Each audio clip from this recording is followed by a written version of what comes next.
मित्रांनो, निराधार योजनेसह राज्यातील दिव्यांग मानधन योजनेच्या लाभार्थ्यांच्या एप्रिल महिन्याच्या हप्त्याच्या वितरणाच्या संदर्भातील काही महत्त्वाचे असे अपडेट आजच्या व्हिडिओच्या माध्यमातून घेण्याचा प्रयत्न करणार आहोत.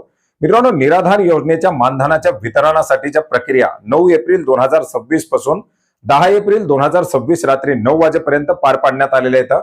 लाभार्थ्यांच्या याद्या फायनल करणं, ते अपलोड करणं, या सर्व प्रक्रिया पार पाडून आता लाभार्थ्यांच्या अनुदानाच्या वितरणाची प्रक्रिया पार पाडण्याची वेळ आलेली आहे. परंतु शनिवार आणि रविवार आल्यामुळे आता या हप्त्याचं वितरण डायरेक्टली 13 तारखेपासून लाभार्थ्यांच्या खात्यावरती क्रेडिट करायला सुरुवात केलं जाणार आहे.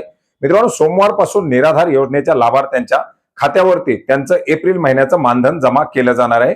मित्रांनो, 1 एप्रिल 2026 पासून राज्यामध्ये दिव्यांग मानधन योजनेचे जे लाभार्थी आहेत त्या लाभार्थ्यांचं मानधन हे दिव्यांग सहाय्यक विभागाच्या माध्यमातून केलं जाणार आहे.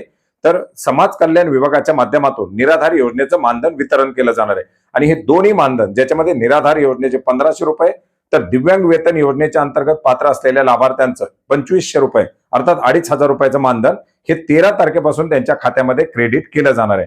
मित्रांनो, दिव्यांग वेतन योजनेच्या अंतर्गत ज्या लाभार्थ्यांची UDID कार्ड जमा करण्यात आलेली आहेत, UDID कार्डची KYC झालेली आहे, अशाच लाभार्थ्यांना हे 2500 रुपयाचं मानधन दिलं जाणार आहे.